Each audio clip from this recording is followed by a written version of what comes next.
I don't know how to whistle, so I usually ask them to just get some feedback through the speakers to get everybody's attention. So thank you all very much. That's another good way. Can we all do that at one time? That'd be awesome. Thank you all very much for coming.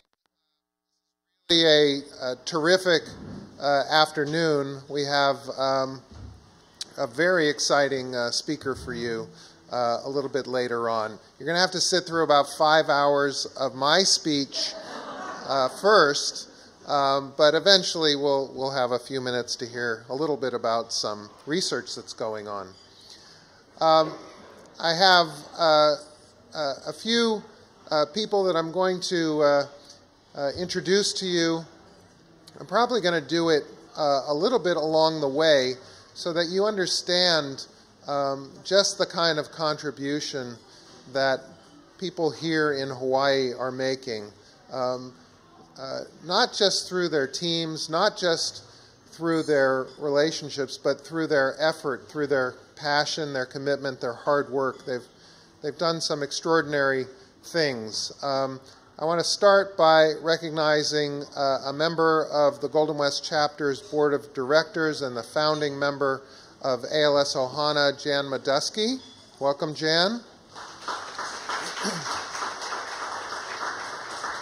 And with us also a terrific volunteer and treasurer of the board of ALS Ohana of Hawaii, Natalie Jones is here. Natalie somewhere. There you are. Hi, Natalie.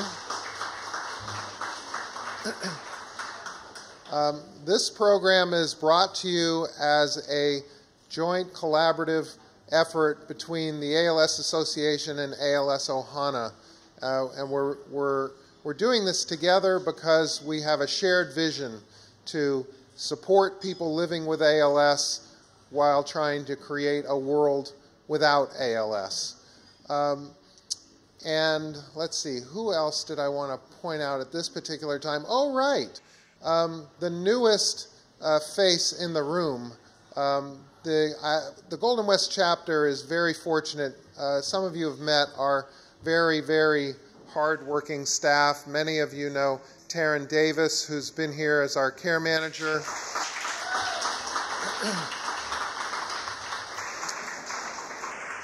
And this terrific event organized by the chapter's Director of Special Events, Giovanna D'Angelo, who's here in the back.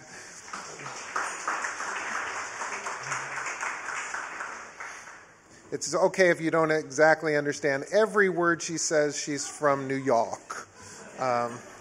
But Giovanna really puts her heart and soul and everything into making these events wonderful and comfortable for all of you.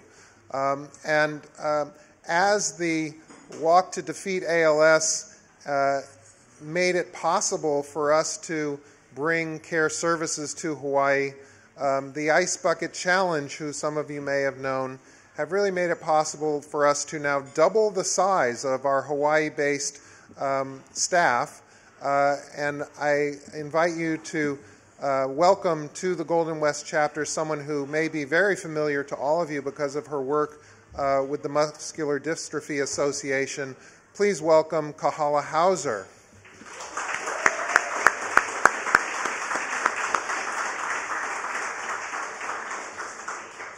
Kahala is our new Regional Director of Community Outreach and Signature Events, so you'll be seeing a lot of Kahala as she really helps to continue to make advances in our mission, continue to create outreach opportunities, continue to create awareness of ALS and the work of the ALS Association in Hawaii, and for sure to help us raise the money necessary to fund the services that people need in Hawaii. And just as a reminder, I like to say this, we're all very proud of it. Every dollar that you have helped raise in Hawaii has been spent here in Hawaii. So we're very proud of that. We're very committed to that. We'll continue to be committed to that. And we're very grateful for your support because you are what's helping make us grow. Grow our impact, grow our awareness, grow our service, and as you're going to hear, bring to Hawaii its first ALS research project. So With that, there are some of you who, this is your first time meeting me. I'm Fred Fisher. I'm President and CEO of the ALS Association's Golden West chapter. And so I thought I would use the opportunity of having a live microphone in front of me to take full advantage of it so that you could understand a little bit more about who we are, what we're doing, in the hopes that it will inspire you and it will enable you to inspire others to support our efforts here. But understanding what those efforts are about is really important. So our number one priority at all times, the focus of everything we do, is to create a world without ALS, and we do that through advancing research, advocacy, and patient care. And I'll tell you about how that all works. And it starts with a circle. And at the top of that circle, the focus of everything we do is focused on people with ALS and their families. And we need to serve people. We have begun providing services. Taryn has done a terrific job. We've made some great relationships with medical providers in the state. Providing services to people is our first objective. And when people with ALS come together, the other thing we want to do is we want to give them a voice. We want to advance ALS advocacy, ALS awareness. And someone that I want to introduce to you today who's here, who really started awareness, public policy efforts, not just here in Hawaii, but nationally. Hawaii has been a leader in creating public policy for people with ALS. If you're a veteran with ALS, you get 100% service-connected disability. If you're under 65 with ALS, you are presumed eligible for Medicare. And the typical 24-month waiting period before benefits start, those benefits start right away. That waiting period is waived. And because veterans get ALS twice as often as everyone else, we have been able to secure funding for research through the Department of Defense. Now, and you're going to hear more about Dr. Ichida's work, which is funded by the grants from the Department of Defense to work on ALS. And you may be wondering, how does all that happen? Well, it happens because people just like you come with us to Washington, D.C. to lobby members of Congress. And you may not know this, but the very first person to do that, the person with the relationships to open those doors to do that, is right here in this room with us today. The person who has been most influential in advancing our public policy efforts, not just in Hawaii, but in the United States of America, is Elroy Chun. And I want you to welcome Elroy here today.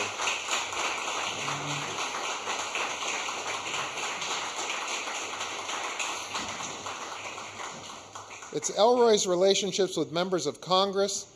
It's Elroy's relationship with Senator Inouye. When Senator Inouye was the chair of the Department of Defense Appropriations Committee, it's those I know best, that everyone has a relationship and everyone seems to know just about everyone else. And so when the ALS Association needed help talking to Senator Inouye about the difficulty of people living with ALS, about the difficulty of veterans getting ALS, about the need for Medicare change, we could call on Elroy to meet with Senator Inouye and make those changes happen and get those changes passed through Congress. So thank you very much, Elroy, and he continues to be a champion for us. And there are many voices. Your voice counts. And so giving people that voice is a key part of what we do. That voice, as you've heard, leads to government funding and private funding for ALS research. And that money for research goes into labs, and you're going to be hearing from the head of one of those labs here today. Labs, where will a cure for ALS be found? I love asking this question, because when we think about ALS research, when we think about where we're going to find that elusive treatment and cure for ALS, the first place we think of is the labs. Labs, as you'll hear, are where ideas get pursued. And we have some very talented, very bright people coming up with new ideas. But they need a place to take those ideas, to try them, to see if they actually work on people living with the disease. And that's where the clinics come in. Having a place for researchers to go to try their ideas on people with ALS, they have to have clinics, because the clinics are the site where the clinical trials happen.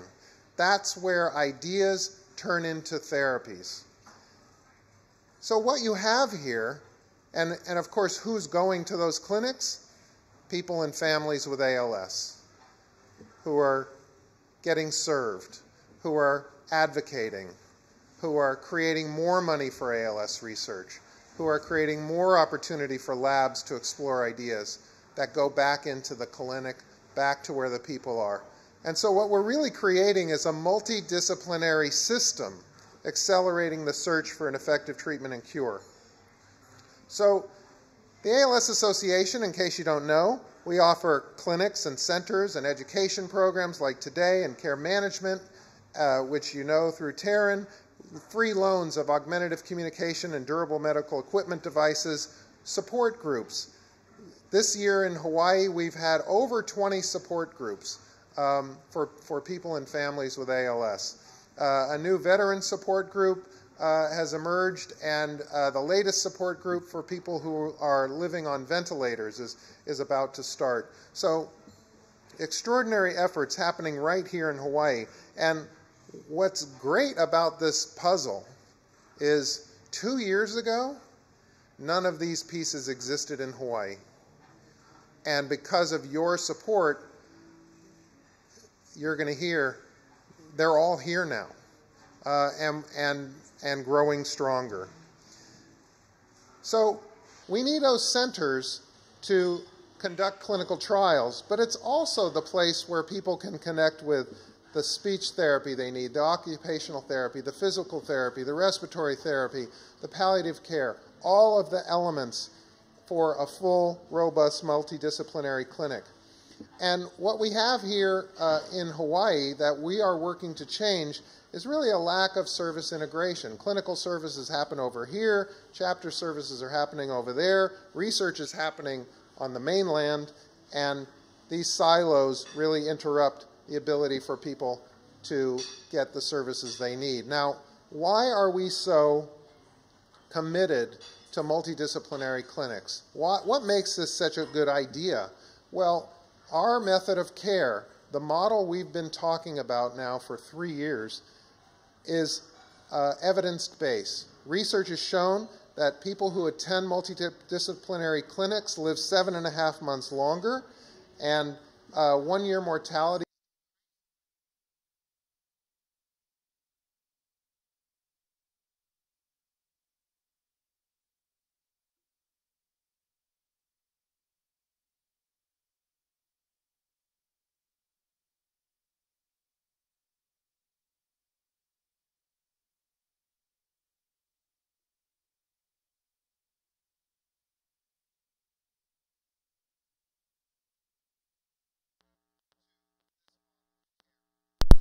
Go to these clinics have a better prognosis, and active and aggressive management enhances survival. This all comes out of the research.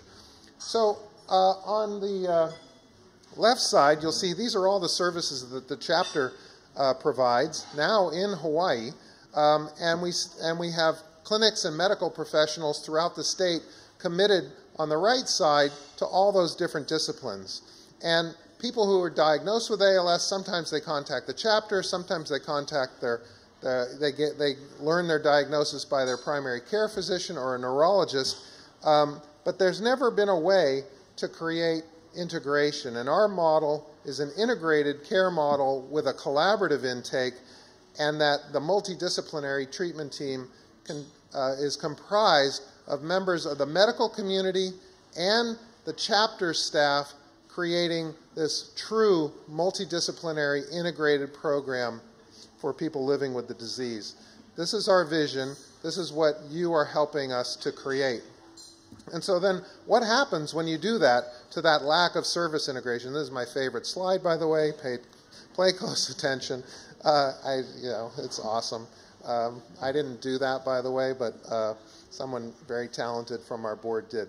The state of optimal patient and family care. And so when you put the pieces together, the puzzle pieces of the chapter, the puzzle pieces of the medical community, you capture the synergy of interdisciplinary and complementary services to provide the best care possible and accelerate discovery of an effective treatment and cure. That's why we're here. That's what we're doing.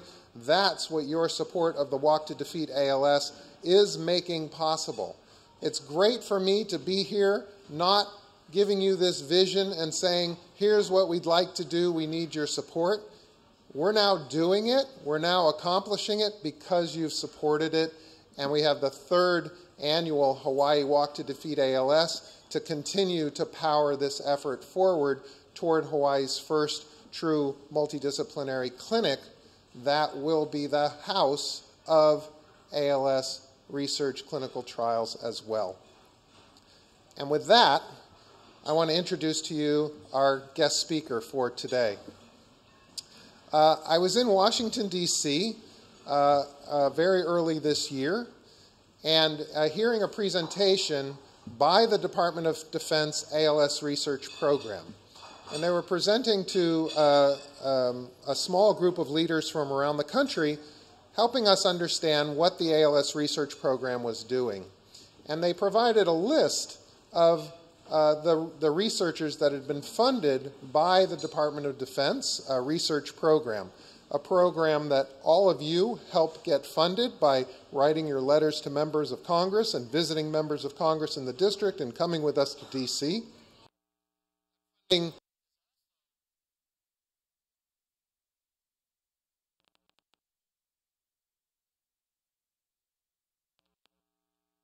Sorry, you'll have to come back. Oh, there we are. I was going to say, maybe tomorrow. The decision about who gets those funds, it's the head of research for the ALS Association is the chair of the committee that decides all of the government research programs. And so I was scanning this piece of paper, and I noticed a name that I didn't recognize. And he was in my backyard. I saw Dr. Ichida at USC, funded. And I thought, well, this is terrific. We set up a meeting. He was very gracious to invite us into his lab.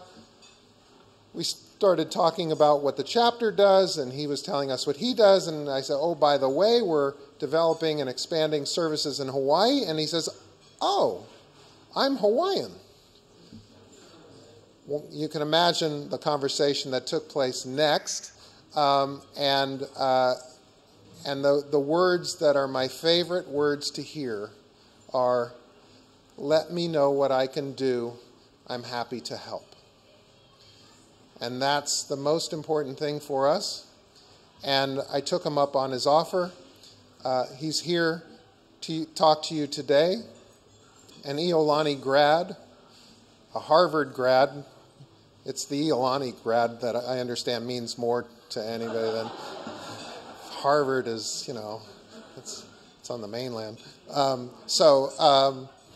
We're very proud and very grateful for his support. Please welcome Dr. Justin Ichida.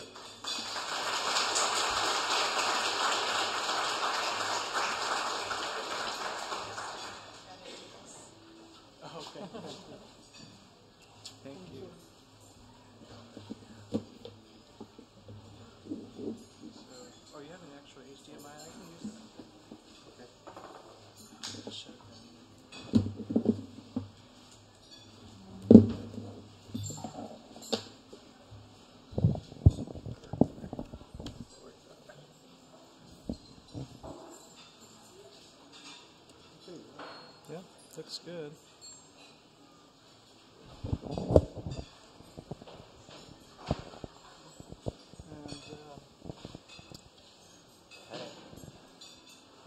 Well, this has a lot of cord left, which is good. So thank you very much, Fred, for that introduction. And, it's really an honor to be here with you today. As Fred mentioned, I grew up here. My family is still living here. And I have a lab back at USC right now that is completely devoted to finding a cure for ALS. We spend about $750,000 per year just completely on studying to find a cure for this disease. And the people that inspire us to do that are the people like yourselves that are here today. You show us that you're passionate about helping us to help you find a cure. And, right now I'm here with you at the beach telling you about my research, but I have 8 or 9 people in Los Angeles right now in the laboratory doing experiments just like the ones I'm going to tell you. So it's really a privilege to be here. This is what inspires us to work as hard as we can for this. So what I want to tell you today is about the state of ALS research in using stem cells to find a cure. It's something that my lab specializes in, and I really firmly believe, and I think Fred also believes, that there hasn't been a more exciting time for ALS research because of this. Stem cells, the ALS as a disease, as I'll tell you a little bit more about, is a perfect fit for using stem cells to find a cure. And I'm hoping to help you understand that and to show you the progress that we're making. And if you have any questions that come up during the talk, I know this is not something that you hear about every day, so please do not hesitate to ask. There's no such thing as a bad or good question. Chances are that if you have this question, other people have it too. And one of the goals here is just to educate people and have people understand more about this.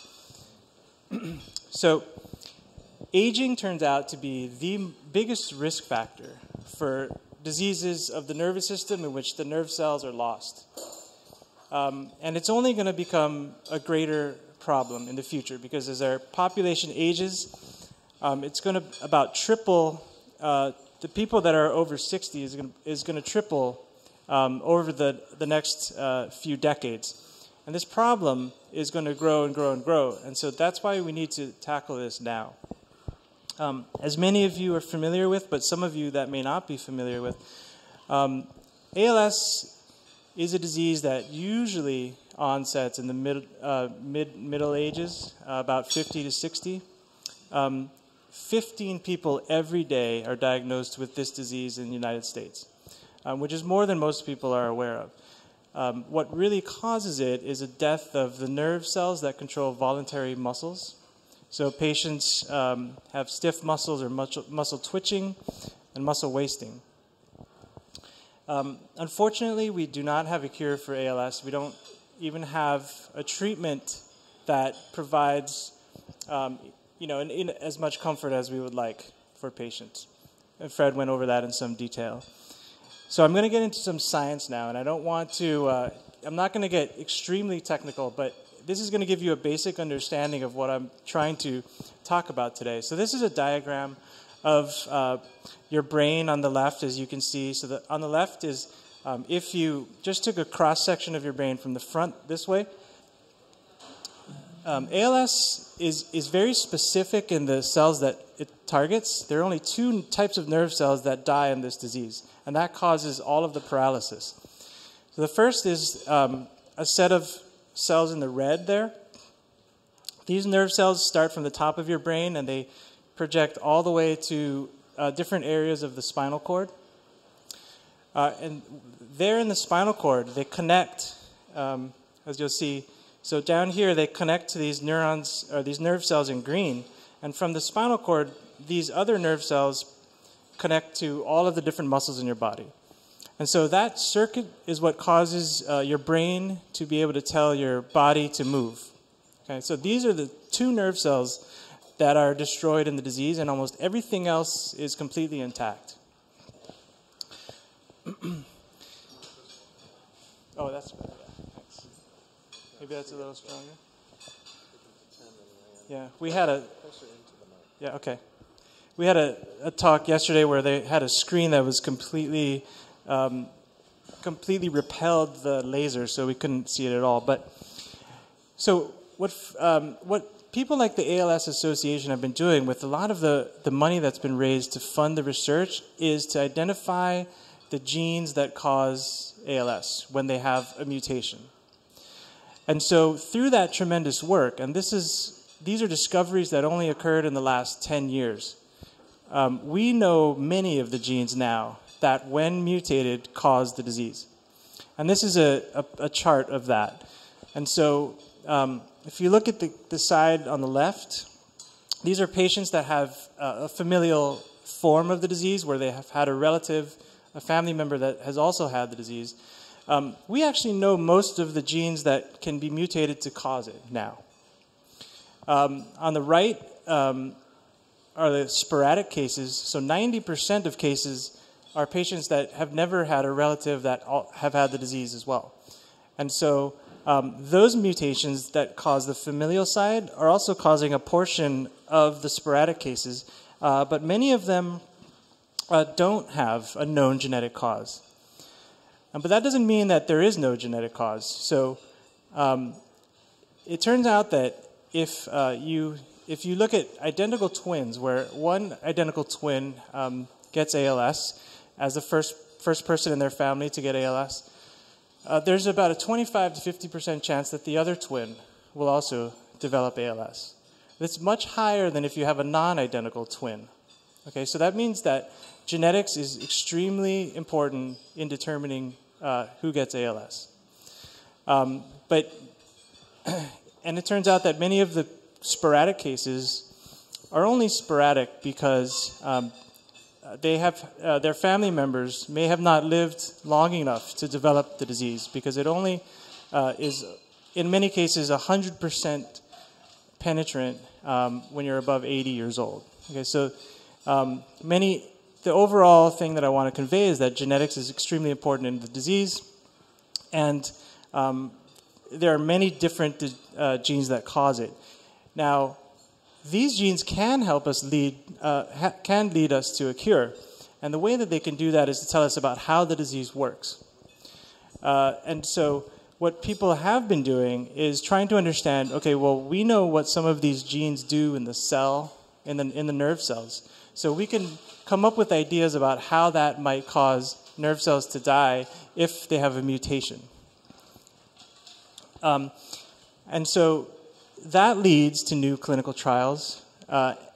One of the difficulties in that is that it takes many millions of dollars to run these clinical trials. And our understanding of the functions of these genes in a cell is not always complete. And so we may be wrong about how we think that gene might be causing the disease. And after spending millions of dollars, and if that doesn't work out, that can be somewhat frustrating. One of the other ways that we've, for a long time, been trying to find a cure for the disease is to look in patients after they pass away. And these are pictures from that. So this is pictures from a patient spinal cord that people have sliced cross-sectionally, and you're looking at that now. And you can see a clear difference. On the left is a normal person that did not have ALS, and on the right is a person that had ALS. You see a clear difference in these dark, aggregated proteins that formed in the nerve cells of this patient.